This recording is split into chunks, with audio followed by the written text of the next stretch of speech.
yer. Susuzluktan öldük.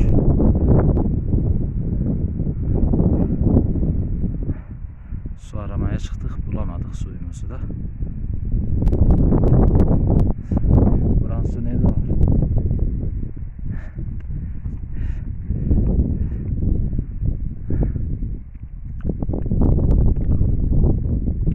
Orman. Yangın yukarı doğru gidiyor. Yukarıda gördüğünüz bir yol var. Burada durdurmaya çalışıyoruz.